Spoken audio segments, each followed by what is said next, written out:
Bonjour à tous et bienvenue dans cette nouvelle vidéo. Aujourd'hui on se retrouve pour un débrief PSG Manchester City, un de match aller demi-finale de la Ligue des Champions, un match compliqué, la définition même du contraste. On va débriefer ça ensemble. Alors oui, si vous me voyez ne pas sourire des masses, ne pas être hyper heureux, normal, je suis supporter parisien, vous le savez, c'est compliqué, la défaite, on y croit pour le match retour, allez Paris. Voilà, maintenant on va débriefer, je vais être parfaitement objectif, il y a eu des gros soucis dans le PSG, il y a eu aussi des choses qui allaient très bien, des choses très très bonnes pour Manchester City et d'autres choses qui allaient moins bien. Donc on va commencer par le déroulé du match et la physionomie. Alors, le match commence hyper bien, la première mi-temps est excellente, il n'y a rien à dire. À un moment donné, Navas nous fait une petite bourde, donc on a un peu peur, mais tout va bien, franchement la première période, on la domine, on arrive même à avoir la possession, on joue bien. On prend des risques dans nos relances, on prend des passes courtes, les joueurs jouent très bien, Paredes ça joue hyper bien, Verratti il arrive à trouver les bons angles de passe quand il faut, il y a aussi Gana Gueye qui arrive à tout récupérer, ils font les retours défensifs, Di Maria exceptionnel, et Manchester City n'arrive à rien, les passes longues elles passent pas, et il n'y a rien qui passe en fait. Donc on comprend vite qu'un premier but va arriver, et en tout cas mériterait d'arriver, et ça va pas louper. Il y a 1-0, la grosse tête de Marquinhos. De toute façon il marque toujours dans les grands moments, voilà. Lui pour le coup il a été impérial tout le match, et c'est triste d'ailleurs pour lui. Mais voilà, donc on fait la première période, on est hyper heureux, on se dit que bon, un but, c'est pas exceptionnel, on aurait pu finir la première mi-temps avec un peu plus, mais on se dit que si ça continue comme ça, il y aura 2-3 buts d'écart, et c'est hyper positif pour la suite en fait, c'est hyper optimiste, et moi très content en tout cas de la fin de la première période, et je me dis bon, ça devrait aller. Et deuxième période, bah tout est changé, mais vraiment tout est inversé, pourtant il n'y a pas eu de changement d'un côté comme de l'autre, et la machine se lance, donc Manchester City déroule, ils ont la possession, ils arrivent à faire de longues balles, ils arrivent à faire des transversales exceptionnelles, De Bruyne, génial, et du coup à l'inverse, bah, le PSG n'y arrivait plus, ils n'arrivaient plus à faire des relances, ils dégageaient loin, Navas il semblait moins serein que d'habitude, et on a eu aussi Bakker qui était mis dans la sauce parce que Neymar faisait n'importe quoi, Mbappé, que dire de ce match, absolument catastrophique, mais on en reviendra plus tard. Et voilà, plus personne n'arrivait à rien, sauf, et je dis bien sauf, Di Maria, qui était exceptionnel, il était partout, le gars, il était en défense, il était en attaque, il était technique, il était juste, il était bon dans l'état, et sincèrement, si lui n'est pas là, je pense qu'on peut s'en prendre un de plus, et vraiment, mais facile, hein, parce que vraiment, il a été incroyable, et je tiens vraiment à le remercier, on en reparlera un peu plus dans les tops, mais bravo à lui. Et en tout cas, donc on se prend un premier but de Bruyne qui fait un centre au tir, c'est bizarre, mais ça passe, donc écoute, que dire, voilà, hein, un partout. Ça fait mal de se prendre ce but qui est un peu gag. Au début, je pète un câble contre Navas, mais en fait, il n'y est pas pour grand chose.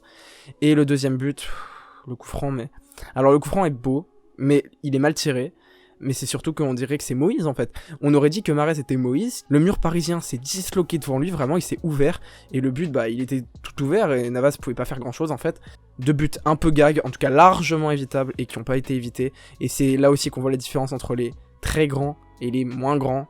Et là, clairement, cette réussite, bah, elle nous aurait fait du bien. Elle est pas là, tant pis. De toute façon, on peut pas revenir en arrière, ça a été raté, ça a été raté. Mais je tiens quand même à féliciter Manchester City qui est hyper bien revenu. Et je tiens surtout à mettre en flop, vous verrez, mais je mettrai l'entraîneur Pochettino en flop quand même parce que c'est catastrophique sur ce match. Maintenant, le top flop. Alors, je vais me trouver 3 tops et 3 flops. Donc Bayern et PSG confondus. Donc les 3 flops, je vais mettre exceptionnellement que des Parisiens. Premier flop, en tout cas le plus gros pour moi, c'est Mbappé. Mbappé n'a réussi absolument rien. Il n'a pas tiré une frappe, pas fait un décalage vraiment efficace. Il driblait mal, il jouait mal, il trouvait pas les bons appels, il était pas dans le coup, même physiquement. Et je pense d'ailleurs, et ça a été dit un peu plus tard, qu'il avait certainement des problèmes physiques qui l'ont handicapé. Et ça m'étonnerait pas parce que d'habitude il était dans une forme olympique, il arrivait à tout faire, il était clinique, là il y avait rien. Et je pense vraiment qu'il y a eu un pépin physique. On se rappelle aussi qu'il avait pris un choc quand même dans le match avant, c'était pas sûr qu'il puisse jouer. Et clairement, je pense qu'il l'a fait jouer, mais il était encore un peu trop juste Mbappé. Donc c'est un peu dommage, bon c'est comme ça, je pense que si lui est en forme, le match change parce que il y a beaucoup plus d'action. Et là, en première période, il a fait peur, et puis en deuxième période, il s'est éteint. Physiquement, il était plus au rendez-vous. Deuxième flop, bah obligé en fait, ça me fait mal, mais Gana Gueye, hein, je le trouvais incroyable, il faisait même une très très bonne première période, il était partout, à l'image de ce qu'il faisait en Ligue 1, à l'image de ce qu'il avait fait au Bayern, à l'image de ce qu'il avait fait au Barça, il était vraiment très bon, mais il a lâché, à peu près comme beaucoup, il était cramé, il s'est énervé, et bah on se rappelle ce qui s'est passé, hein, carton rouge complètement mérité sur Gundogan, c'est absolument assassin, ça peut lui péter le tibia, mais vraiment, hein, c'est grave. Donc le carton rouge est complètement mérité, et à partir de là ça nous met dans le mal, et il est tenu en grande partie pour responsable quand même de cette déroute à la fin du match. Bon, bah troisième flop, je mets évidemment Pochettino qui n'a pas fait les changements nécessaires. Alors je vais pas non plus trop lui tomber dessus, déjà parce qu'il arrive depuis pas longtemps, donc je le jugerai pas sur ça. Ensuite parce que bon, le 4-2-3-1 qu'il voulait mettre en place était plutôt logique, hein. Il y avait rien d'absolument fou, Bakker a pas fait un match catastrophique, j'étais d'ailleurs étonné parce que je m'attendais vraiment à rien de lui. Donc je vais pas non plus cracher sur Pochettino sur ce match, mais c'est vrai qu'il fait aucun changement quand ces joueurs ils sont en train de mourir à moitié sur le terrain. Vraiment, il y a des joueurs qui n'arrivaient plus à courir, qui étaient en train de cracher leurs poumons. Il fait aucun changement, il en fait à la toute fin. Tout allait mal en seconde période et il n'y a pas eu de vrai modif. Et du coup, bah ça quand même, il en est responsable. J'ai pas envie de l'incriminer trop parce que sincèrement, il y en a d'autres qui ont été très mauvais. Je trouve que les joueurs sont en grande partie responsables de ce qui leur arrive, mais je l'attaque quand même un peu parce que c'est pas normal.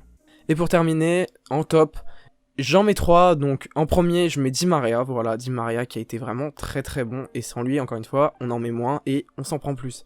Il a été partout, il a fait les efforts, merci Di Maria, il a pas toujours été là, mais sincèrement, sur ce match, tant mieux qu'il ait prolongé parce qu'il fait tellement du bien. C'est lui qui a apporté l'équilibre entre l'attaque et la défense, et même quand on était complètement disloqué, bah lui il revenait, il était généreux, il était pour le club, et ça va fait plus de 6 ans que t'es là, plus de 33 ans, impressionnant, il avait 2 poumons, et merci Di Maria sur ce match, vraiment, on peut que te remercier. En deuxième, je mettrais quand même De Bruyne, qui a été magnifique, pas en première, il était complètement éteint, mais en deuxième, il a montré toute l'étendue de son talent, c'est un des meilleurs passeurs du monde. Ses centres, ses passes en transversale, ses passes courtes aussi, le tempo, il est parfait, et il est dans tous les bons coups, en fait, c'est ça le truc, c'est que toutes les petites actions qu'il y a eu, il était là, et bah assez exceptionnel. En première période, par contre, étonnamment, il était éteint, donc on le voyait pas, il était vraiment dans le mal, et en deuxième période, à partir du moment où le rouleau compresseur s'est lancé, bah lui aussi s'est lancé. Et une fois que lui, il a démarré, bah c'est impossible de l'arrêter, et il a été impressionnant, comme beaucoup de joueurs. En dernier top, bah, j'ai envie de mettre Mahrez. Alors, il a pas fait grand chose, mais déjà, il fait quand même des très bonnes actions en première période alors que les autres font rien. Il arrive à faire des bonnes déviations, il arrive bien à contourner. Pareil, les dangers venaient souvent de lui, et puis bah malgré son coup franc, il est mal tiré. Il rentre, donc ça fait quand même 2-1, c'est le deuxième but à l'extérieur, c'est le but décisif, c'est important. Donc Mahrez, dans tous les cas, mérite d'être top sur ce match, même si je trouve pas qu'il ait forcément fait le meilleur match de sa vie. Alors, en impact et conclusion, clairement, le PSG est mal. Parce que à domicile, ils prennent 2 buts, ils perdent, et ça veut dire qu'à l'extérieur, il va falloir faire un très très gros match. Il va falloir avoir de l'envie, un Neymar et un Mbappé à fond, il va falloir tout le monde à fond, tout le monde se donne, il va falloir être offensif, et ne pas lâcher, ne pas avoir peur. Je ne sais même pas avec le PSG si c'est pas mieux d'être dominé au match retour parce qu'ils sont capables de tout donner. Mais c'est vrai que c'est pas le scénario favorable et ils se sont sabordés tout seuls une fois encore. Moi, je suis un peu triste parce que je suis supporter. J'ai quand même de l'espoir, hein. Vraiment, j'ai beaucoup d'espoir parce que je pense que le PSG est tout à fait capable. Ils l'ont montré ces dernières années. Ils sont également capables de faire des remontadas. Donc, vraiment, allez Paris. Ça risque d'être très dur. Bravo à Manchester City, bravo à Guardiola. C'est une équipe exceptionnelle. Ils jouent très bien et ils sont beaux à voir jouer quand ils se lancent. Clairement mérité. Hein. Je ne remettrai pas du tout en cause la victoire et la potentielle qualification de Manchester City parce que rien à dire.